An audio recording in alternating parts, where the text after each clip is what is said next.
Hello, True Crime Stories Family Podcast. Welcome back. I would like to say that I really appreciate the support and motivation from you guys. Valerie Sheely commented on the last podcast and asked, "What about the island properties? Have they been sold, or does Alex Murdaugh still have the title to them?" Alex Murdaugh sold one of his islands and his share in a hunting club to pay off loans and medical bills associated with his opioid addiction treatment before he was arrested. He was actually arrested at a rehab in Florida. A court filing states that Alex's brother, John Murdaugh, assisted Alex Murdaugh's son, Buster, in the sale of more than $700,000 of assets. Heavy machinery and equipment, totaling $171,500, were sold to buyers, including Alex Murdaugh's brother, Randy, who Alex owed money to. Some proceeds were earmarked for Sunrise Rehab Facility in Orlando, where Murdaugh received treatment for opioid addiction before his arrest. Alex's share of Green Swamp Hunting Club was sold for $250,000. Real estate website Lands of America describes the club as a plot of land in Jasper County. Alex's stake in 2TI Island was sold for $30,000, and an equity buyout from his former law firm's building and property totaled more than $188,000. The court filing is part of a lawsuit filed by the mother of Mallory Beach, who died in the boat crash.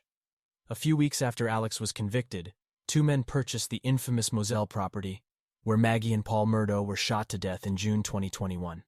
The dark property is filled with so many activities that you could never be bored staying there. It was always something fun to do. The property was purchased by James Ayer and Jeffrey Godley for $3.9 million. But where did the money from the sale go? According to court records, $530,000 went to Buster Murdaugh, Alex's surviving son. $290,000 went to John Marvin Murdaugh, Alex's brother. $100,000 went to attorney Joe McCulloch, who represents Connor Cook in a civil suit against Buster. $275,000 went into a general fund for the victims. Mark Tinsley, who represents several of the boat crash victims and the family of Mallory Beach, will also receive a significant share of the funds. Mark Tinsley said there still has to be one more hearing to finalize payments. He said it is more of a formality. Before the sale of Alex's infamous Moselle property could be finalized, 8 attorneys had to work out where the money would go. Alex, along with Maggie's estate, sold the Edisto Island home near Charleston in July 2022 for $955,000. At the same time, Alex was already arrested and charged with the death of his wife Maggie and his youngest son Paul. The beach house was also sold less than a year after he was charged with insurance fraud, conspiracy to commit insurance fraud, and filing a false police report.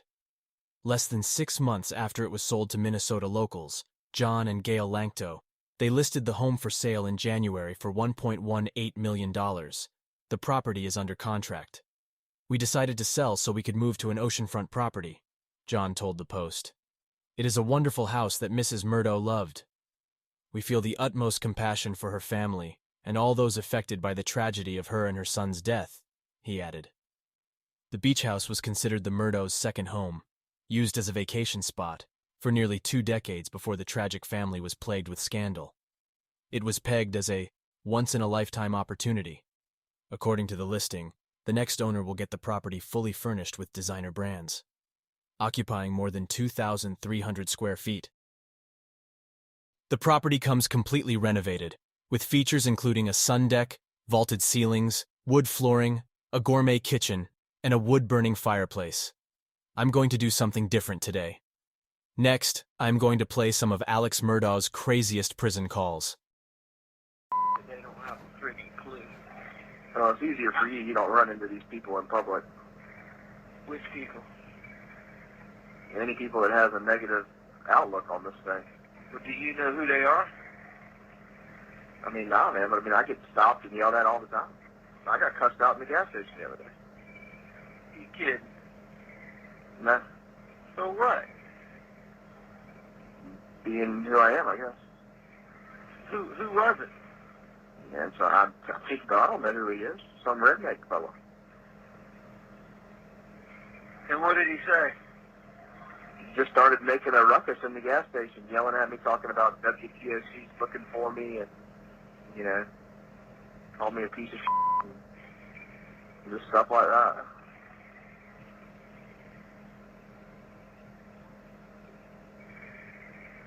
crazy stuff. We went to Weed Inlet Kitchen, and they all got fried seafood platter, and I got shrimp and grits. Oh, good deal. I could go for some of that, I promise you that, after this shit I've been eating. I bet.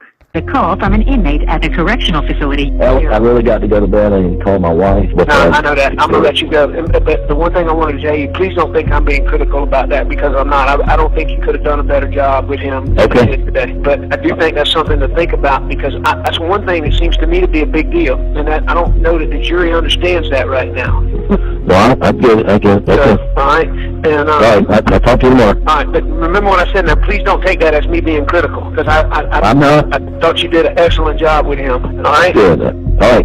Talk to you tomorrow. All right. I'll see you tomorrow. Thank you. All right, Maggie. Buster, he's taking shit. He's shit in his hands, and he's rubs it all over the window. The doors have windows in them, you know? Right. He taking shit and rubbed it all in the window, all on the walls, and then he busts the sprinkler head off. Damn.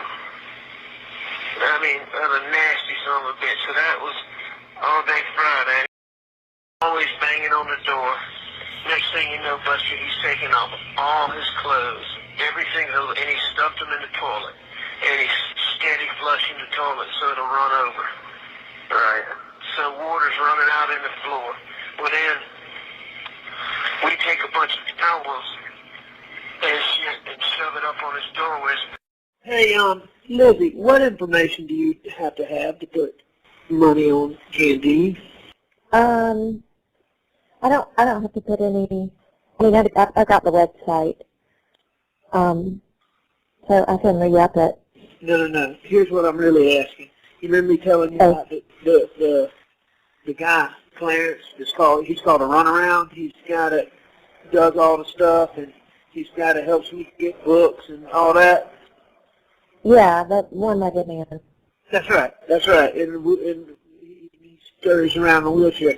I mean, he does so much for me, I'd like to give him a little Christmas present. The only thing I can give him is some money on his canteen, and I'm trying to figure out, like, what you would have to put a little bit of money on his account.